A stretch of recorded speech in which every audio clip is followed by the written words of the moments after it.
the approximate amount of money I made with Sony a6400 is...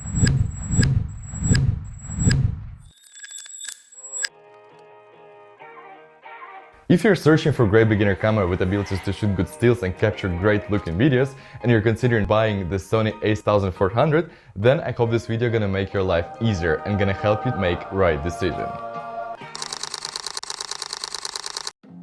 Sony a6400 was released in February 2019, and since then it became my favorite piece of gear that's been with me on so many trips and quite a lot of projects. Just out of curiosity, I calculated how much money I made with Sony a6400, and the number just blew my mind away. According to my calculation, the approximate amount of money I made with Sony a6400 is, you ready? 45,000 euro.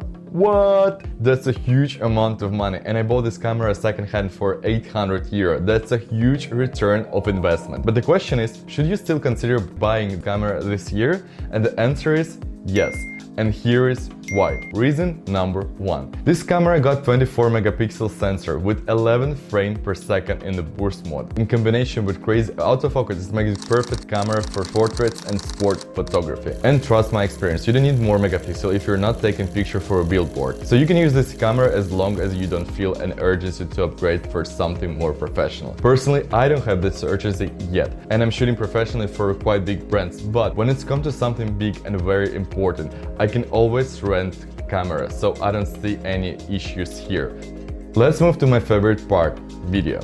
You probably understand all importance of video content nowadays. If you're planning to do a project for clients, or you're willing to produce content for your own brand and company, that there is no better way to bring attention to your brand or faster get project than doing a video. So let's move to the video specs. Sony a6400 got crispy 6K footage that is converted into 4K, and you can shoot up to 120 per second and 1080p, which is incredible. So you got really nice, buttery, smooth slow-mo.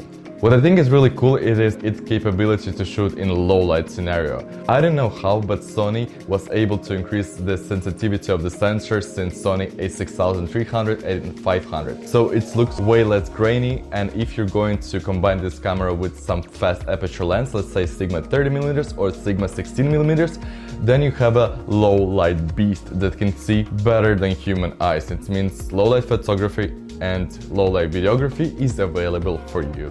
One more really cool thing about this camera, and it's not the last one, Sony a6000 does not have any recording limits, and I do personally think it's an amazing upgrade from previous generation of the cameras, especially when you're filming interviews or recording an event or speeches. The only one catch is the battery life. Battery in this camera, look at it, it's extremely unreliable.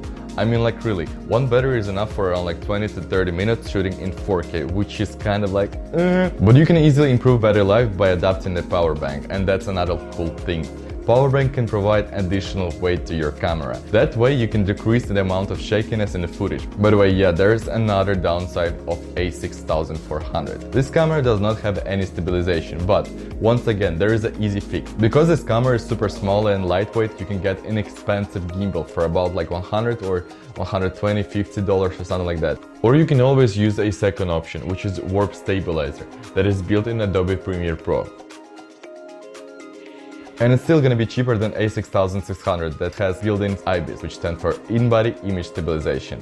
But anyway, let's move to the next cool feature. The next cool thing about this camera, and it is the biggest in my opinion improvement over a6300 and 500, is colors. It's just way easier to do the color correction, and footage can look way more cinematic than from previous model. And for me as the content creator, that's really important.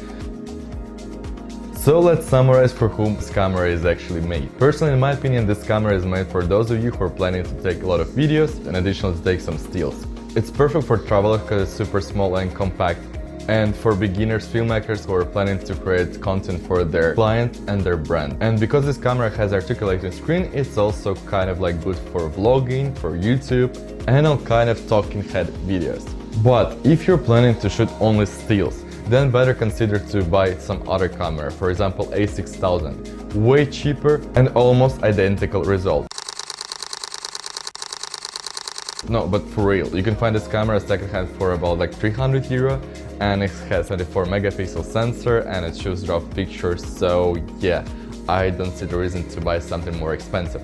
But If you're planning to do a lot of videos and some photo project, then hell yeah, honestly, I don't see other option, because in my personal opinion and based on my experience, I can say that this camera can make magic. And if you wonder and want to see some photo example that was captured with a6400, then you're absolutely welcome to my Instagram. Almost every single shot was captured with Sony a6400, and you can also check my preset pack that I released specifically for this camera. A preset pack you can find in the link down below. And with that being said, don't forget to subscribe to this channel and let me know in the comment section down below if I forgot to say something about Sony a6400. My name is Ruslan Huntsman, stay creative, be productive.